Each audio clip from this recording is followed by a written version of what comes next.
السلام عليكم ومرحبا بكم، إن شاء الله تكونوا بخير وبأحسن الأحوال.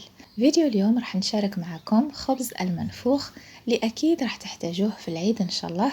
نعرفوا أنه في العيد بزاف يبغوا يديروا ساندويشات أو لا يرافقوا المشاوي تاعهم بخبز يكون خفيف وطري، وإلا كان صحي أكيد راح يكون أحسن. هذا الخبز المنفوخ اللي راح نحضره لكم بالخروب وبالخميرة الطبيعية بدقيق القمح الكامل، روعة روعة كما راكم تشوفوا، يجي فارغ من الداخل وخفيف وطري. إذا بلا ما نطول عليكم راح نشوفوا المقادير وطريقة التحضير.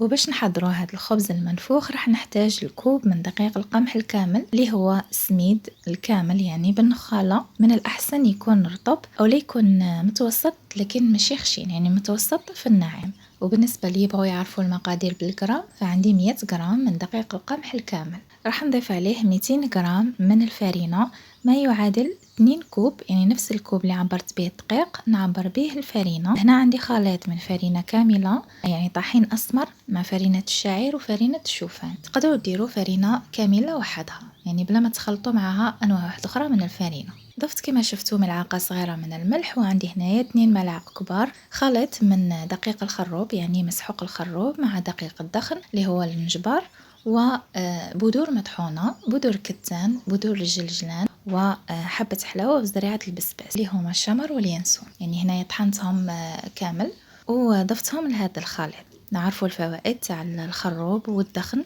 والبذور أيضا، تقدروا تستغنوا عليهم. أنا ضفتهم فقط باش نضيف قيمة غذائية لهذا الخبز. نضيف ملعقة كبيرة معمرة من زيت الزيتون، نحاول نخلط هذاك زيت الزيتون مع الفارينة والدقيق جيدا بهذا الشكل.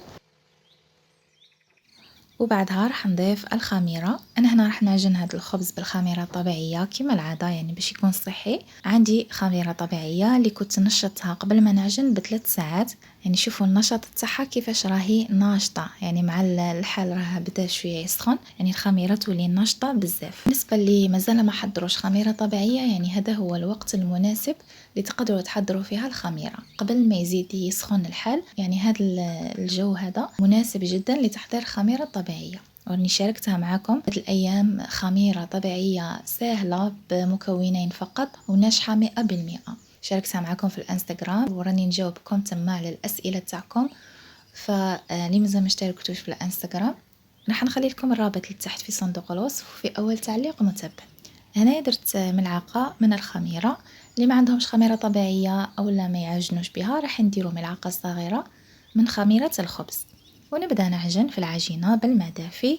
كما شفتوا نضيف الماء دافي تدريجيا ونعجن العجينة جيدا، يعني نضيف الماء غير بشوية ونعجن العجينة حتى نتحصل في الأخير على عجينة تكون متماسكة شوية وطرية في نفس الوقت. العجينة تاع الخبز المنفوخ كما العجينة تاع خبز الشاورما اللي حضرته معكم من قبل، يعني كما شفتوا عجينة تكون طرية لكن ما تتلاصقش. دهنت العجينة بقليل من زيت الزيتون ونغطيها ونخليها تخمر. هنا راح نخليها تخمر لمدة 4 إلى 5 ساعات مادام استعملت خميرة طبيعية، وانتم لا استعملتوا خميرة الخبز الفورية راح تخلوها تخمر لمدة ساعة فقط. بعد ما خمرت العجينة كما شفتوا هوت لها الخميرة، حطها فوق سطح العمل وراح نقسمها إلى قطع. يعني هنا على حسب انتم الحجم تاع الخبز المنفوخ تاعكم كيفاش تبغوه. إلا بغيتوا الخبز تاعكم يكون كبير راح تقطعوا العجينة على 4 قطع ولا 5 قطع، وإلا بغيتوهم صغار كما درتهم أنا اليوم راح تقطعهم إلى 8 قطع. تقدروا حتى ديروا أصغر من هذا الحجم تاع الخبز. ونبدأ نحل فيهم. هنا نرش سطح العمل بالفارينة الكاملة ولا دقيق القمح وعلى العجينة أيضا ونحلهم باش يتحلوا لكم هكا بسهولة. نديروا الفارينة هنا راح نحلهم لكن ما نحلهمش رقاق بزاف كيما خبز التورتيلا، يعني نخلي فيهم هذا السمك. وريت لكم هنايا السمك تاع العجينة، ونغطيهم ونخليهم يعاودوا يخمروا. يعني خبز المنفوخ لازم يخمر مرة واحدة أخرى عاد باش نطيبه. راح نخليه هنا يخمر لمدة ساعة ولا ساعتين، يعني حتى تشوفوا الخبز خمر شوية، يعني تنفخ شوية ماشي بزاف، يعني ساعة ساعتين على الأكثر، وتبداو تطيبوا فيهم. وإلا درتوا خميرة العادية راح تخلوهم مدة 15 دقيقة فقط. وبعد ما خمروا نديهم نطيبهم. وهنايا طريقة طهي الخبز المنفوخ مهمة جدا، يعني أهم من المقادير تاع العجينة ولا طريقة العجن. الطريقة تاع طهي الخبز هي اللي تخليه يتنفخ لكم. هنا كنت مسخنة المقلاة لازم تكون ساخنة. نحطوا الخبز تاعنا ومن بعد نحسبوا كل 10 ثواني نبقاو نقلبوا في الخبز تاعنا. ضروري هنا تقلبوه كل 10 ثواني حتى تشوفوا هذاك الخبز تاعكم يبدأ يتنفخ. كي يبدأ يتنفخ تقدروا تضغطوا عليه في الأطراف بهذا الشكل، يعني باش يزيد يتنفخ لكم، وراح تشوفوا الخبز تاعكم وحده يبدأ يتنفخ فقط كما راكم تشوفوا. يعني تبقاو تقلبوا فيه حرفيا كل 10 ثواني. هذه هي الطريقة الصحيحة باش الخبز تاعكم يتنفخ لكم وينجح لكم. هنايا بعد ما يتنفخ نعاود نخليه يطيب مدة دقيقتين فقط، يعني يتحمر على الجهتين، ويكون الخبز المنفوخ تاعنا واجد.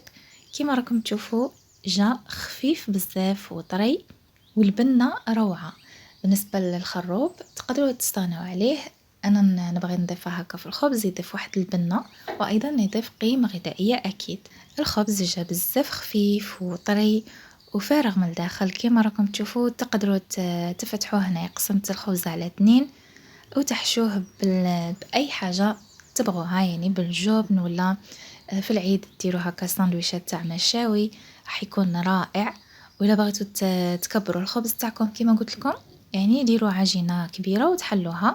وهنا نكون وصلت لنهاية الفيديو، نتمنى لكم دوام الصحة والعافية والسلام عليكم.